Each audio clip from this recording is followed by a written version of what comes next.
What is going on? Welcome back to a new episode of Off the Bench. Of course, I'm DeMarcus. And I'm Ty. Got my boy Ty back. He's been out for a little while. Ty, man, how was your Thanksgiving?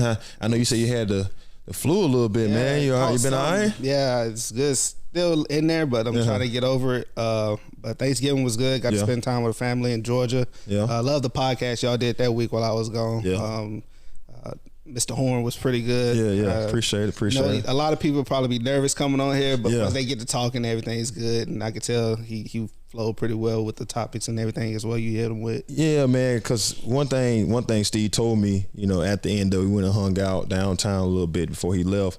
He was like, man, it didn't feel like I was being interviewed. It just felt like we were having a conversation. Talking. Yeah, that's what we. And he told first thing he said to John when he came, he said, "Hey, man, this what that smell is, man. It smells good in here." I was like, "Hey, man, that's my boy John, man. He do. That's why he's my creative director. You know what I'm saying? He keep it smelling good in here. You know what I'm saying? But I said also too, you got to give praise to Savannah, his wife. Mm-hmm. She picks the flavors. Yeah. So, but nah, man, that's why I enjoy our podcast too, because it never feels like we're like really forcing anything. It always feels comfortable, and I'm glad our guests get to experience that with us. And, and I know on our next episode, we got, Panhandle Prospects coming in wait for that one. From the city. So they've been doing a lot around town. So it'd be nice to sit down with any, young kid doing it. I remember when he was, coming up in basketball. So like to have him doing his thing now, it's cool. So, all right, man. But yeah, Thanksgiving was good. Glad that you had a good time. Glad to see you better, man.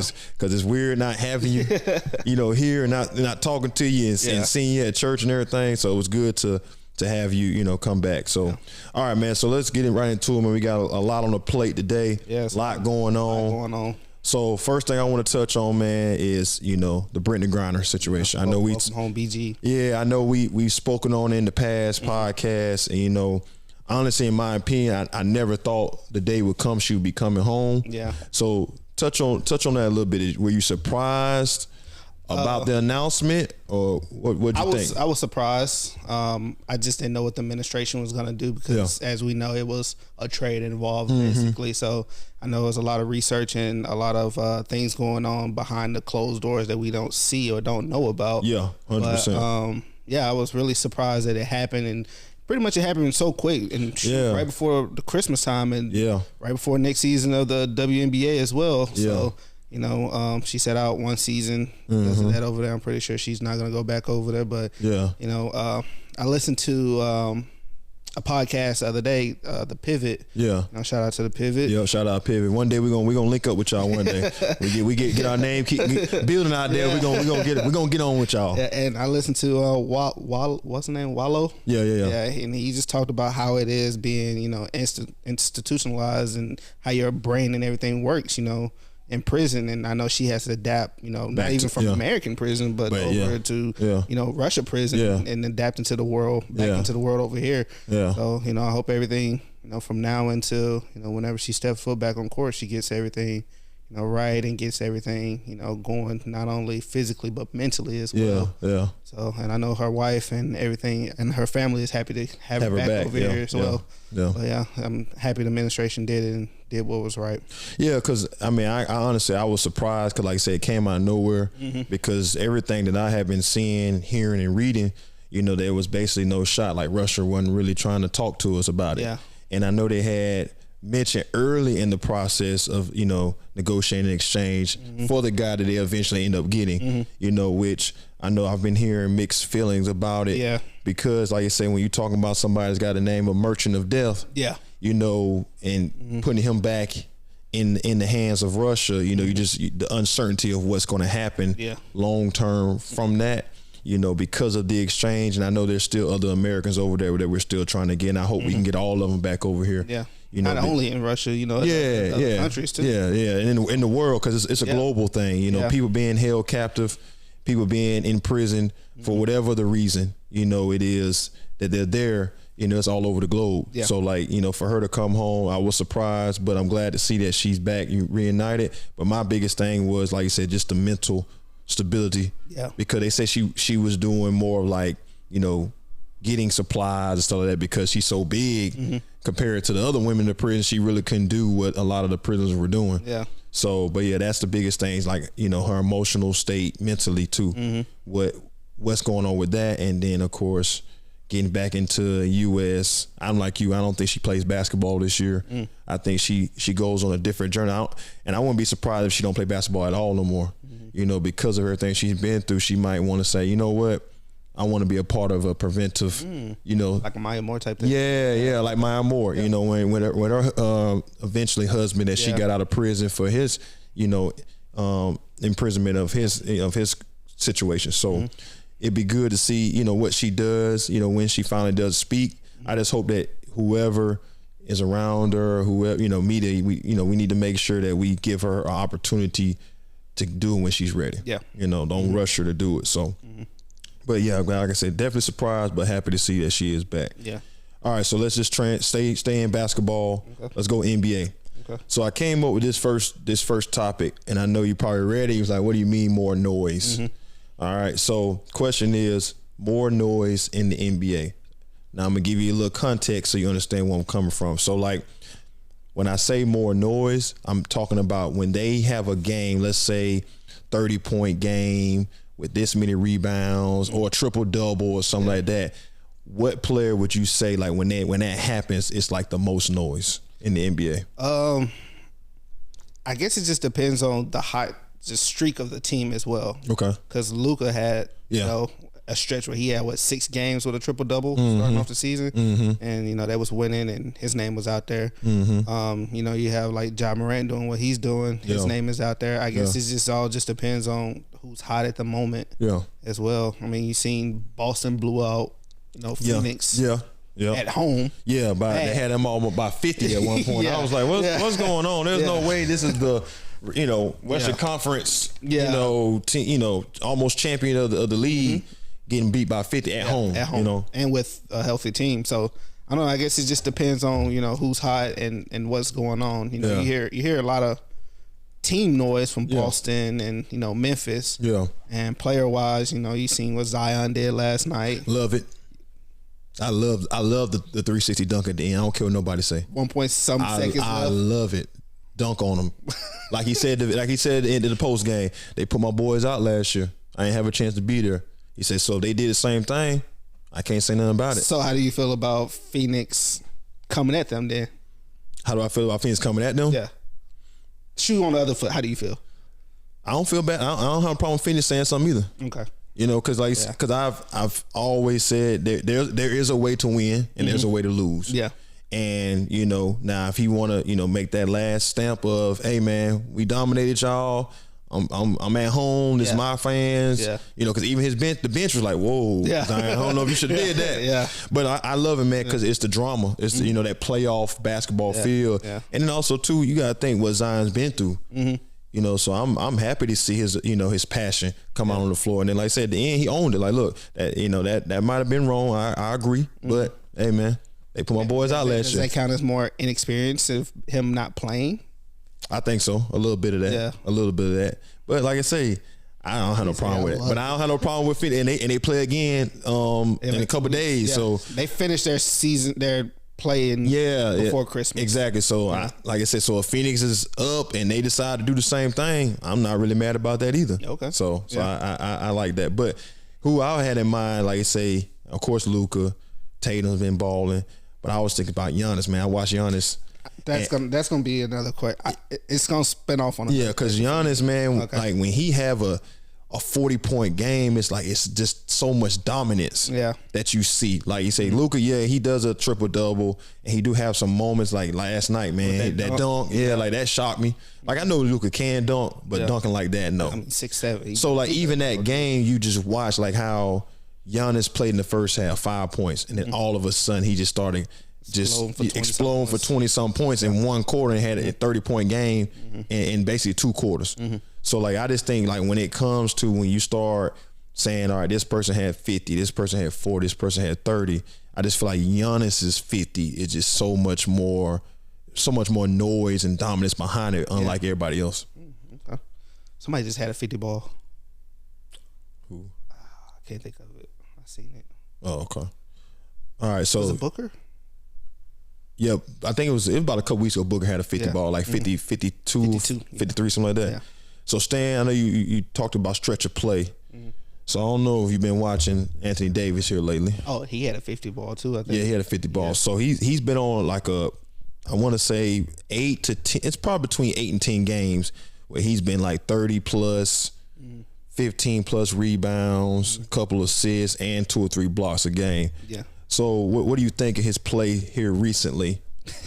I like that you said recently. Yeah, recently, because it's can he hold this? Yeah, that's the thing about it. His consistency has always been a problem for him. Yeah, this man went out the other night with the flu-like symptoms. So yeah, I mean, with him, you just gotta pray that he stay on the court. Yeah, and I seen a meme or something on social media was like, anytime Anthony Davis hit the floor, the Lakers are like, oh yeah, hold your heart. Yeah. Because you just waiting on that report to come out saying he out for the next 3 months. You know. Yeah. So I mean, if Anthony Davis is healthy, he's healthy. He's an unstoppable big man. Can't nobody really guard him. 7 foot. Yeah. You know, versatile, can beat you inside, outside. Yeah. Rebound, defense. You know. Yeah. He said went on the stretch of 8 games where he put up 35 plus. Yeah. You know, and they was winning too. So he's the key to the Lakers going far. Yeah. How far? So now it's more on the backs of AD than it is LeBron. Yeah, which it should be. Yeah. Because he's almost 40 years old. And LeBron gonna give you what he give you every night. Yeah. He's gonna give you 20 plus. Yeah. You know he's gonna have spurts of where he dominates some games. And some games, you know, like I said, he's just going to give you that 20, 22-point game. Like, you can't expect him to still give you 30, 40 points. That's what AD's for. You know, that's what Westbrook's supposed to be for. So, now, being with, you know, the combination of how they've been playing, I mean, they're still basically worse in the West, almost worse in the West. I think they're like 10. They right there at the playoffs. Yeah. No, they at 13, 14. don't give them that. They 13, 14. Don't help them. I was trying to give them a little respect. But I will say this, with watching them recently, they are playing better. I love Westbrook as a 6 man coming off the bench. He's giving that second unit some spark. Would you say that the Lakers are a dangerous team in the West? No. Okay. Let's kill it in the bud. Let's go ahead and kill that. Kill it in the bud right so now. Since they're not a danger team in the West, so you're not worried about them. Like I said from the beginning, I don't think they're going to make the playoffs. I would say if they play a team like Golden State who doesn't have that length to guard Anthony Davis, that could be a matchup problem. Okay. But if they playing somebody like, you know, Dallas or somebody matches, somebody can match up with Anthony Davis. Then they ain't got a chance. Like Golden State, Wiseman is their tallest player. Which I don't know what they're doing with him. Yeah. Which is getting on my nerves. Yeah. So who would you say is a clear-cut favorite in the West and the East right now, based off what you're seeing? The West, Ja. You like the Memphis Grizzlies in the West? Yeah. Okay. I like Memphis. Okay. Golden State can, you know, they can click. Whenever they get what they got going on, whenever they can click. Yeah, it's gonna be hot. Yeah. Don't want them clicking right before the playoffs. No, absolutely not. You see them in the playoffs, absolutely not. Swept. Absolutely not. Boston, they're looking nice. Milwaukee, of course. Okay. Brooklyn, hot and cold streaks. Atlanta, same thing. Yeah. Philly, same thing, hot and cold streaks. You never know with them as well. Okay.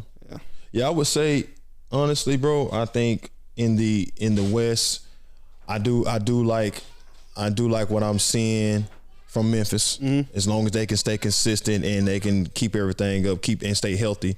I know they've been dealing with some injuries. I know what's his name, the shooting guard, Bane. Yeah. He's been out. So, but they got Dylan Brooks. So they got Dylan Brooks. Yeah. So I would say in the West, man, it's tough because I love what I'm seeing from the Pelicans. I know they number 1 in the West right now, but we know they're a young team. Will they be able to stay in that position? Yeah, I don't think so. But I agree with you on the Memphis Grizzlies. Now in the East, it's no brainer. It's Boston. It's Boston, and everybody else figure whatever they trying to do. Because you was hot on Milwaukee. I was, man. I was, but I'm watching Boston more, man. And that 2-headed monster they got with Brown and Tatum, man. 30 apiece. Yeah, you know, and then you still got Brogdon. You still, you know, they still got to get Robert Williams back. So you know he gonna be the big enforcer in the middle. So that's my thing. Yeah, I seen he was playing 5-on-5 ball. Yeah. So he should be back. I think they said after Christmas he'll be back. Yeah. So now this one here, I saw this little stat. I want to see what you think about this. Traveling calls. So they've been calling almost 3 traveling calls a game. Is it carry or travel? It's traveling. Oh, okay. Yeah, traveling. How do you feel about the carry call there? I love that too because they always do it. Luka, he's one of the biggest culprits of travel. Carrying the ball. Okay.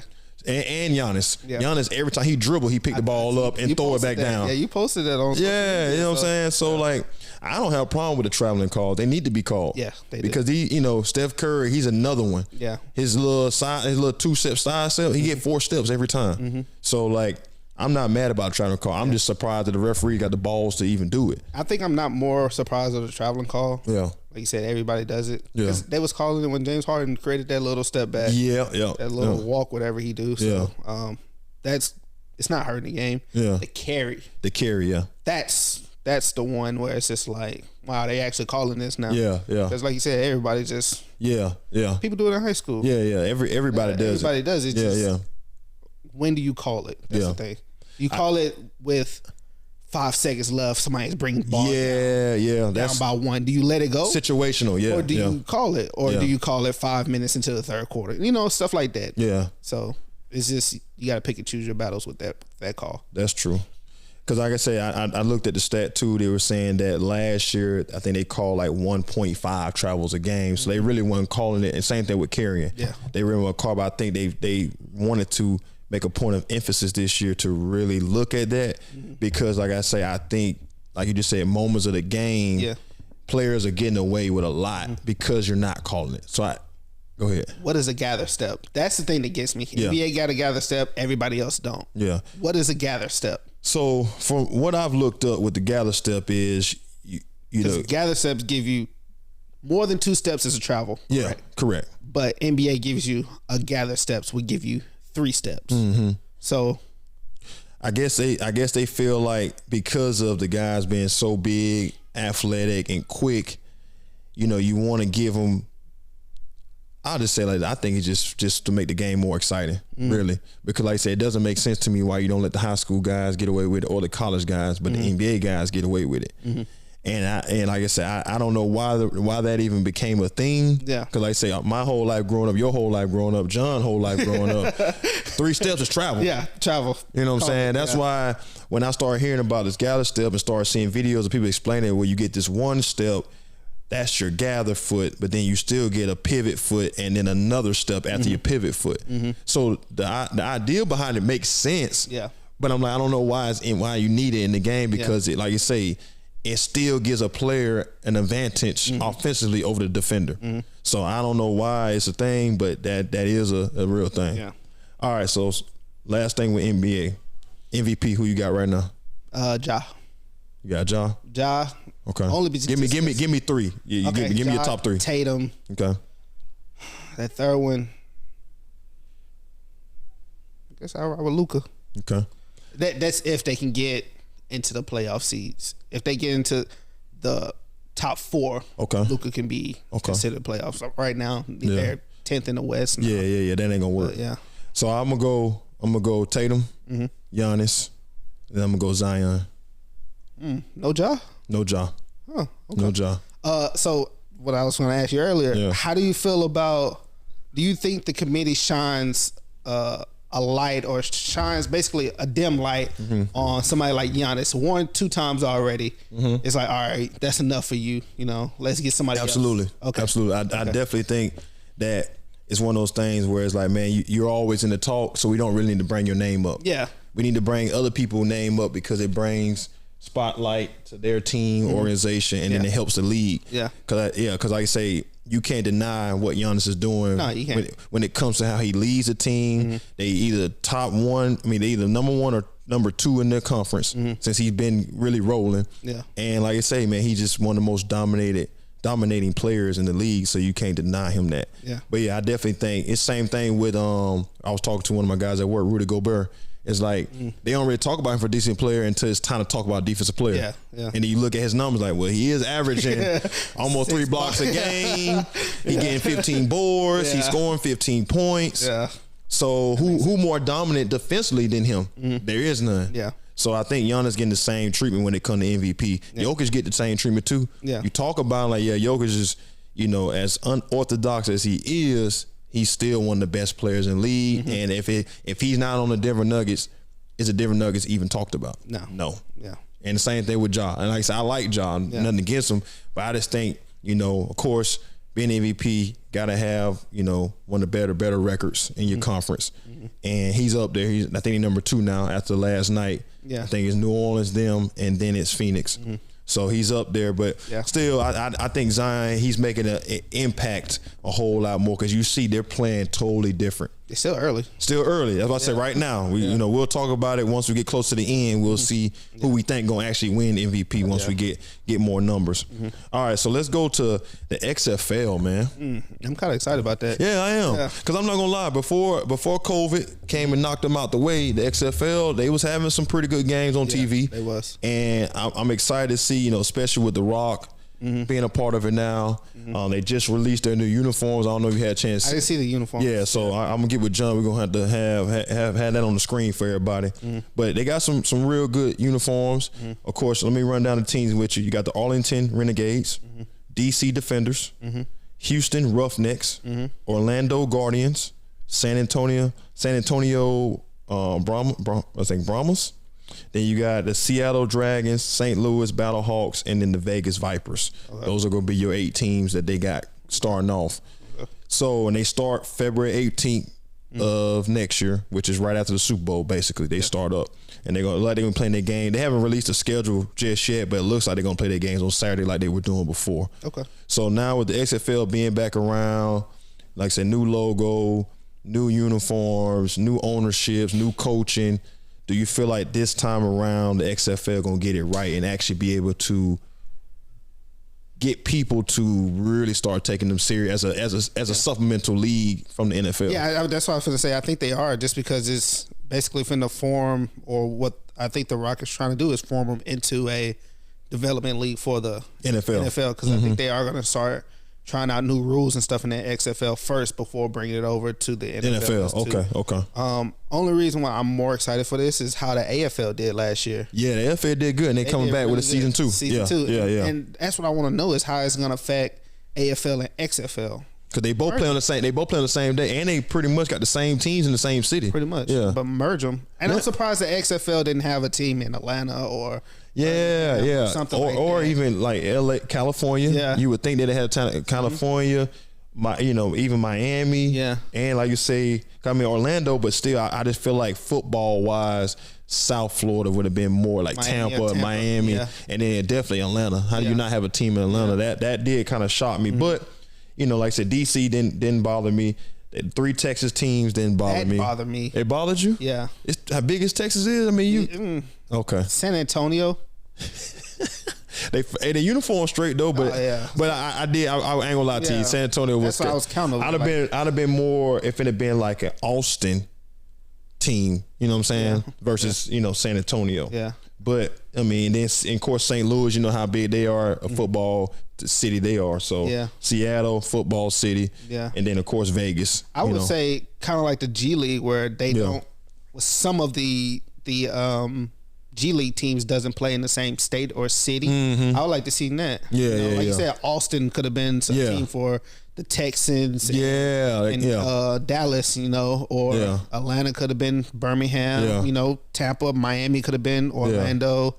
Stuff like that. But I do like that idea though. Like you said, AFL, XFL, y'all merge together, and the NFL kind of team up with y'all as a one conglomerate and say, all right, you guys, we're going to help with funding. We're going to help with advertising. We're going to help with getting you what you need. So the guys that we want to pull up from, just like they do in the G League, say, hey, you got drafted. You're not really ready to quarterback now, Jordan Love.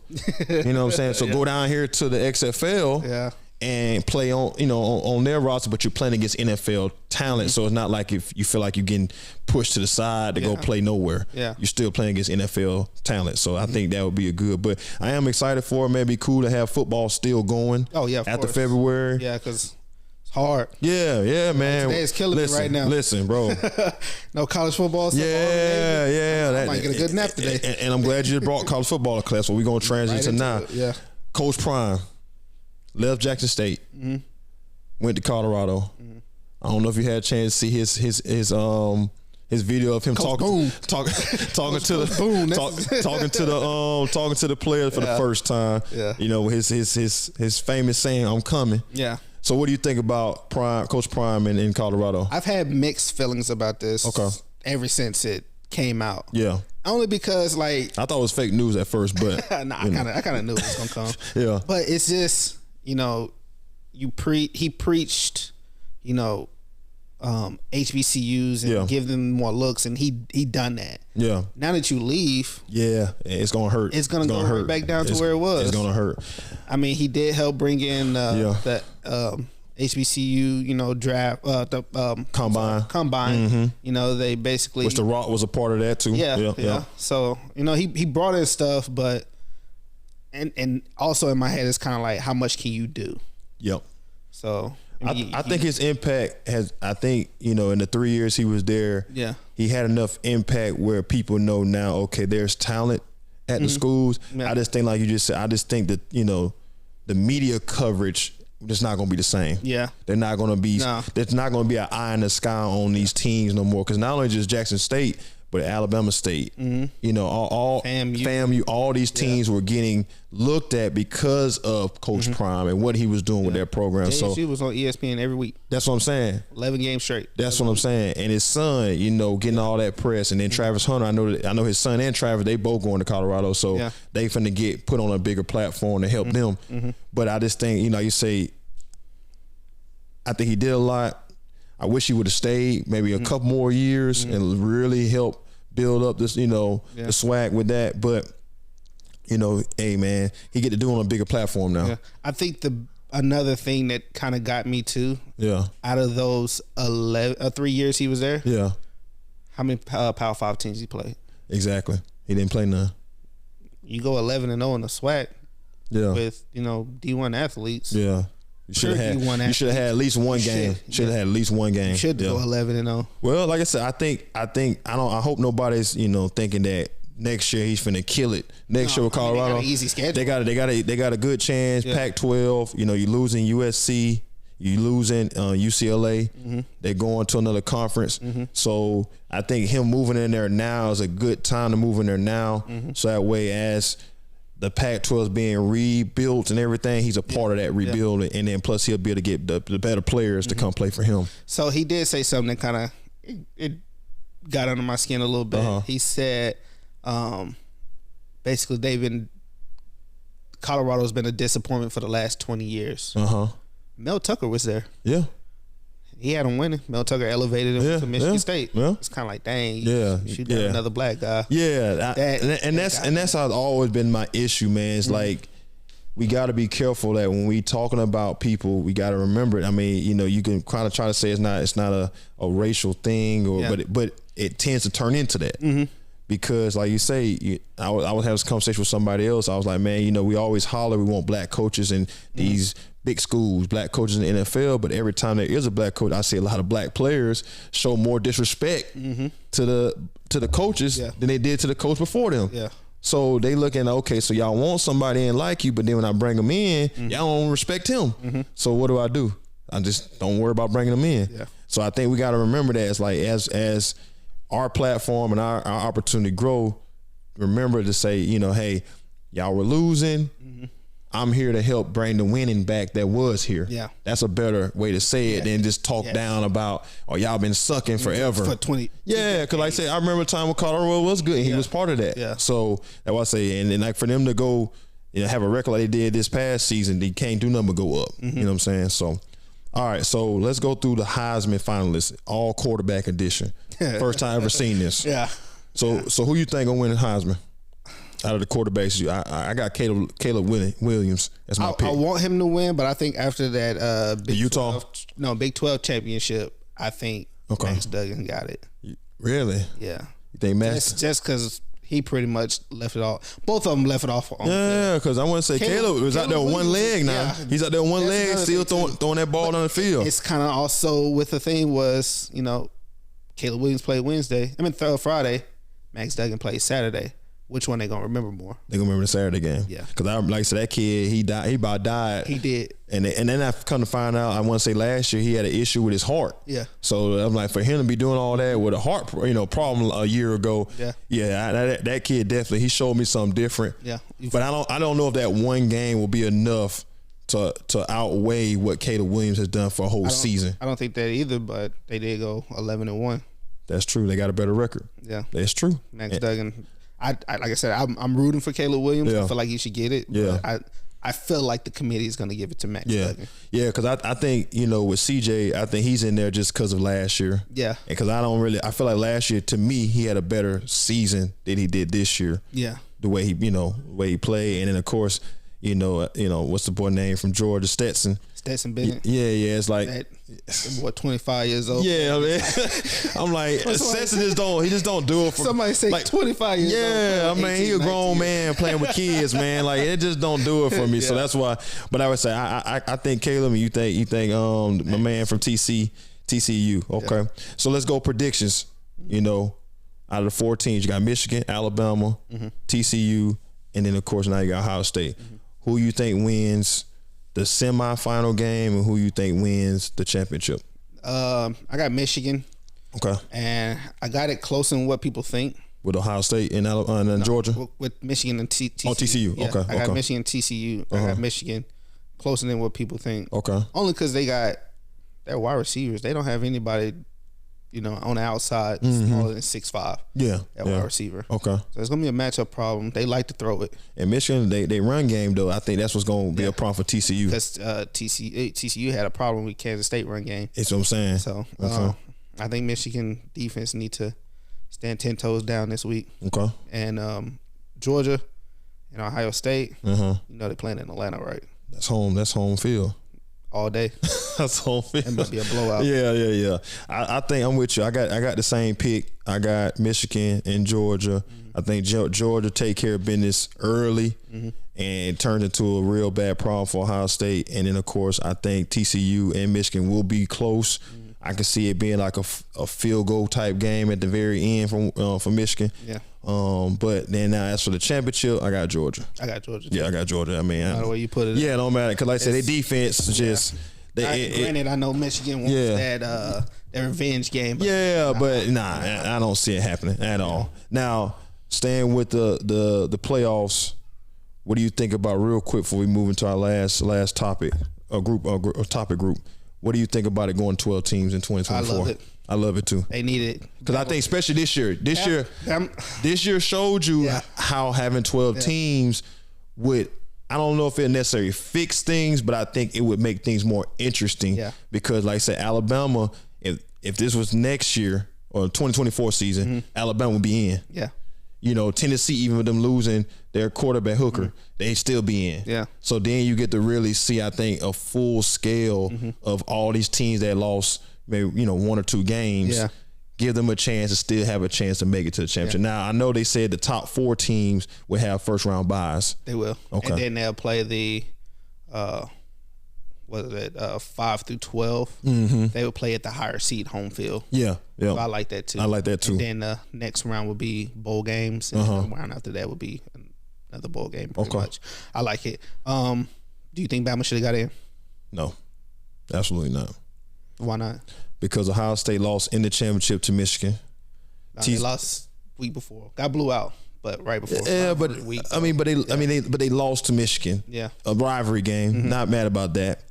TCU lost in the championship, and then of course Georgia did what they supposed to do, and Ohio State, like I said, that's who they lost to. Lost to Michigan. Yeah, who eventually became the conference champ. Alabama, you lost both your games. You lost one game to LSU. On the road. In overtime. By 1 point. Yeah, they did. Yeah. Yep. Okay. Points of margin. And both games was 4 points? Yeah. But, hey, man, you lost. I just feel like I'm SEC biased right now. There's no bigger brand than the SEC. No, I 100% to Death Valley. I was telling everybody at work, I was like, listen, man, if Ohio State loses, TCU loses, Alabama will get in because Alabama brings the bigger payout. Yeah. Large, when we talking about bottom dollar, ain't nobody trying to see nobody else but Alabama and Georgia play in the playoffs. So I thought they would have, but then once you start really looking at who Tennessee were, who LSU were, and you watch LSU, how they kind of fell off at the very end, so that made that loss even worse. And then you look at Tennessee after they lost Hooker, it's like, now they not as good no more because he was a Heisman candidate before the injury, and then they got blown out by South Carolina. So that just made Alabama loss look even worse. So I think those two losses against them, it was too much that happened after the loss. Cause they got better, they played better after the losses, but the teams they lost to just got worse. So I think that's what hurt them. Because like you said, the only blemish on Ohio State is Michigan. The only blemish on TCU is Kansas State. And they play, and that's basically playoff football if you think about it. We're playing for a conference championship or potentially one. So so I wasn't mad about Alabama getting it, but I was a little shocked, but it made sense. All right, so let's transition to our last group of topics before we get out of here, man. Let's go NFL. I know this is your bread and butter right here. All right, so first things first, who's the best duo in the NFL? Pat Mahomes and Travis Kelce, or Joe Burrow and Jamar Chase? I kind of was stuck on this topic since you sent it to me. I want to say just because they're younger, Jamar Chase and Joe Burrow, but you can't beat Pat Mahomes and Travis Kelce. You down by 7. Travis Kelce and Pat Mahomes. You like that? Like them going down that field. So I'd probably say Pat Mahomes. And I went Jamar, and like I said, it was tough for me too when I was putting this together. I do love what Pat and Travis do. I think Pat and Hill was better when it comes to the impact and effect on teams. We talking about game plan wise. That's what I feel for Joe and Jamar, is that they make teams have to change their game plan on how they're going to play the Bengals. And the way the Bengals are playing now with Jamar back, he just one of those players on the field that you have to worry about. I still, I do believe Travis is the best tight end in the NFL, but I think we talking about, duo. I like Joe and Jamar. And man, anybody watching, y'all comment down below. Let us know what y'all think. Who you think the best duo is in the NFL. All right, let's go best team in the AFC. I'm gonna go with the Bengals. Go to Bengals. Just because what they just beat Kansas City at home. Beat them in the playoffs last year. So right now they own Kansas City. They finally clicking on all cylinders. They got Baltimore coming up, I think twice if I'm not mistaken. So just everything kind of clicking and going on at the same time. I like that. So who you think in the NFC? NFC, I'm going. That's so hard. It's so hard. I'm gonna go with. I don't even know. Philly, I guess. You got to go Philly. I would say Philly. Philly. I like Philly. I like I like the Bengals. I like what they're doing. They've been really, like I say, they've come along, and I think they're starting to find their selves again, because in the early part of the season they struggled, but I think they come along good. So I like the same pick. Who would you say is the most surprising team, and then who you think the most surprising player this year in NFL is? Surprising team, I'll say Miami. I mean, it's gonna come up later. Probably one of the hardest divisions right now. Jets too. That's who I have for my most surprised team is the Jets, because they're doing stuff that I didn't think I was gonna get from them this year. I figured later on down the road they were gonna be a little bit better, but actually this year definitely doing good. Who you think player wise surprised you the most this year? Jalen Hurts. Just because how he elevated his game. Because of the scrutiny he's been under for the last 3 seasons. Everybody's saying Philly needs a new quarterback. They need somebody else's quarterback. They need somebody else's quarterback. And look at him, best record, probably best team. I would say on both sides of the ball. Of course, best team. So that's why I'm with you. I would go definitely Jalen. What about your most disappointing player?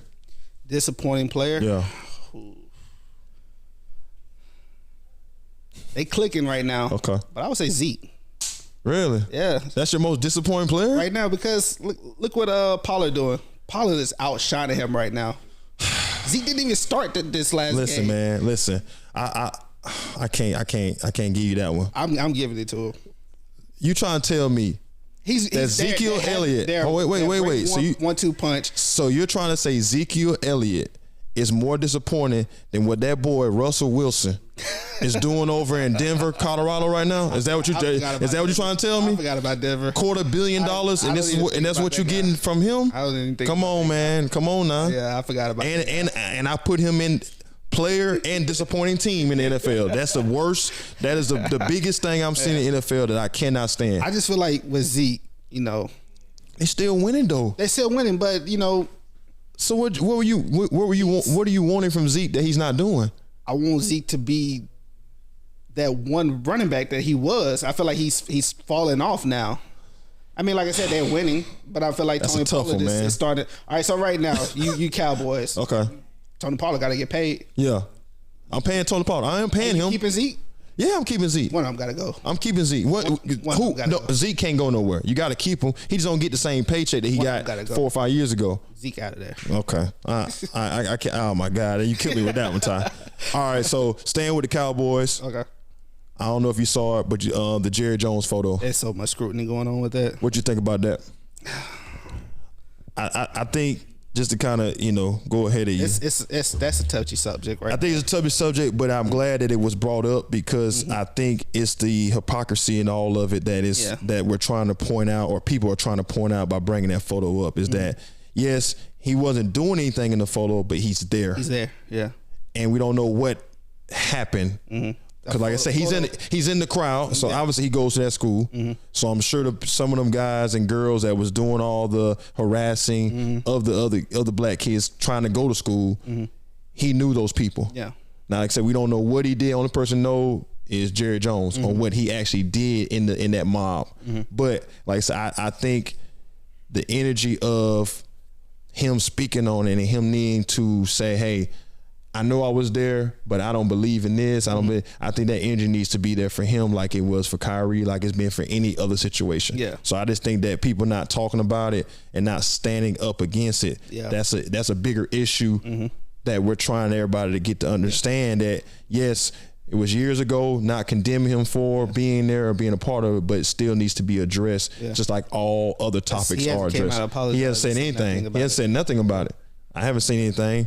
Maybe my boy John do some research or something, but I haven't seen it. Yeah, I don't think so. But it's one of them things where like it happened so long ago, but it's also like, are you still that type of person too? Exactly. Yeah. Do you still kind of have those feelings? All right, so we got a few more and then we out of here. Would you rather? This is my little sidebar topic. Derrick Henry or Josh Jacobs? Right now, what Josh Jacobs is doing, I would go Josh Jacobs. They're not winning, but he balling. Yeah, he's balling. And I feel like he probably can catch out the back. Him and Devontae Adams right now, if they're not doing what they're doing, the Raiders aren't even close in the game. Yeah. So I agree with you on that. Because Derrick Henry, he of course he's one of the best running backs in the league. Can't deny that. Yeah. But if he's not getting, hitting the holes, not having those stiff arm moments and not really dominating like that, I don't really see him doing anything else on the field. At least Josh Jacobs still catch the ball out of the backfield. I want to say that game, what was it? This Thursday game. Yeah. With the Rams. He broke his pinky finger and still played and still caught the ball at backfield and still had an impact on the game and gave him a chance to win. But Baker Mayfield, he was just Baker was different. He had a coming out game, so that's why I go with Josh Jacobs like you. All right, so Deshaun Watson came back against his old team, which we all knew he was going to beat the Houston, Texans. He didn't really impact the game. So that's why I would say. So what did you think about just football? Forget all the off the field stuff, but what did you think about football? I mean, football, it's one of the things where you just got to keep playing it. Yeah. No pads, not full scrimmages until 2 weeks ago. 3 weeks ago now. Yeah. It's hard, Yeah. He has to work himself back into it. Yeah. I think he's still that player he was in Houston. He's Yeah. still young, under 27 years old. Yeah. Like I said, regarding the off the field issues. Yeah. It's gonna take him a little bit. I don't think he's gonna be a threat this year. Yeah. But next year, when he gets to full season and everything else with the team and the coaching staff and players, I think it's gonna be dangerous. Yeah, I think we got to give him a chance. Like I said, he's been out of football for a long time. He's had a lot of stuff off the field. Yeah, he got to deal with. So I don't expect him to have an impact immediately this year with the Browns because they're that bad. But I think in the coming years, because just like with Russell Wilson, You got $250 million, so you got to produce something. So I think this year he get a full off season with the team, really get implemented into the style of play they're gonna have for next season. So I think we can do a real assessment of him next year. Yeah. But I think, like you said, nothing real big, of him returning. Odell Beckham, worth signing, or should they leave him alone? So he's worth it. I think they need to leave him alone, man. I think there's not enough depends on what team he goes to. Yeah, because like I say, him going to Dallas, he got to be an immediate impact, and I don't think he's ready to be an immediate impact that. Especially we talking about 2 major ACL surgeries back to back. Yeah, I mean, what if he go to a team like Buffalo? Yeah, I like him. Buffalo, Kansas City, and then like I said, Philly. I know Philly hadn't talked about it, but teams like that have wide receivers already there that he can just come add a little bit of extraness, because like even with the he did to the Rams. With the Rams, exactly. He needs to go to a situation. He don't need to come in and be somebody that you gotta have right now to win. Okay, so let's go with Von Miller. What you thought about the ACL? I know they said it wasn't a meniscus. And then it into it. Exactly. Seen his ACL. I hate it for him because, man, I think with him, Buffalo would have been my favorite. Yeah, him to win that defensive line. Yeah. That secondary with Tre'Davious White coming back too. That was gonna be nasty on their defense, but Von Miller missing the rest of the season. I don't think they can get past Kansas City or the Bengals without him. Yeah. Okay. MVP of the NFL right now. I guess you gotta go with Jalen. Yeah, Jalen. I like Jalen too. Jalen, Tua starting to throw his name in there. Yeah, I think the San Francisco game hurt me. It hurt me for Tua. He went out too. So yeah. So I think that game kind of killed his MVP, ranking for me. But I think definitely Jalen, because like you say, to go through what he's been going through, have the best record, one of the best teams, playing the best as the quarterback in the league amongst everybody. With Jackson. Even Pat, everybody, I think, like you said, I think he's the favorite for MVP right now. Yeah. All right. One more thing, then we're going to do our NFL picks, and then we out of here. Okay. Do you think the Bengals make it back to the Super Bowl? With them clicking on all cylinders, yeah. Okay. Like I said, they still got to go through Baltimore twice. Okay. They've already played Pittsburgh once, lost one, won one. I think they might have the Browns left on their schedule. Their Browns defense, is kind of unmatched as well. But I think they can. Yeah. Because like I said, right now they got Kansas City number right now. They got Kansas City number. They probably gonna see them again in the playoffs. Could see Buffalo. Yeah.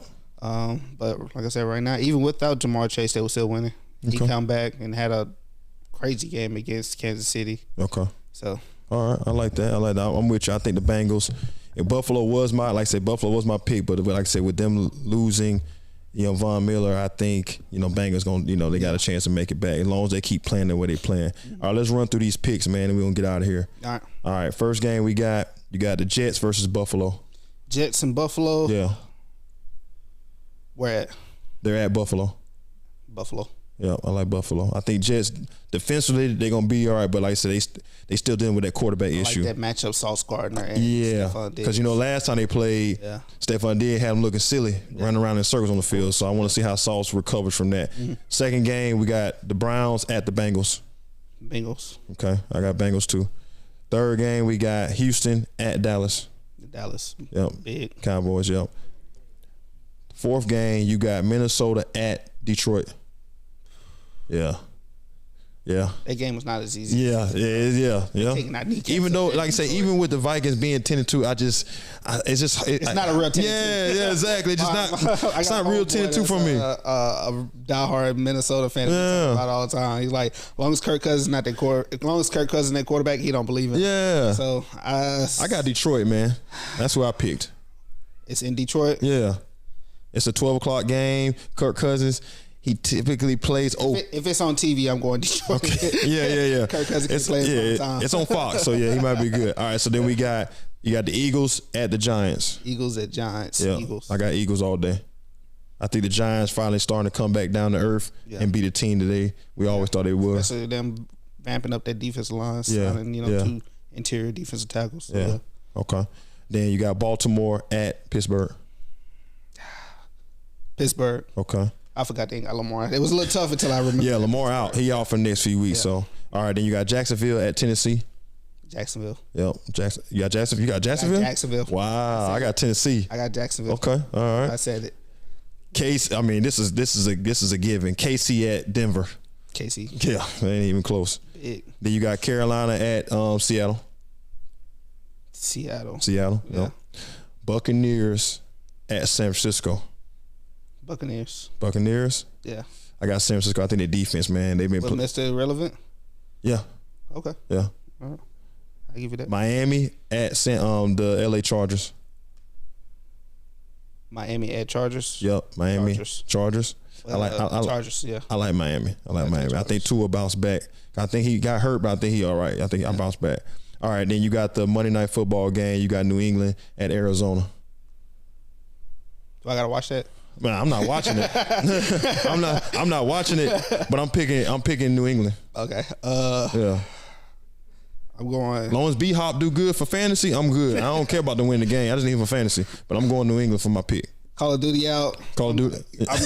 I'm going with it. I'm going to say Call of Duty. I'm going New England. Okay. All right. Well, all right, man. Hey, Ty, man. Good to have you back on the podcast as always.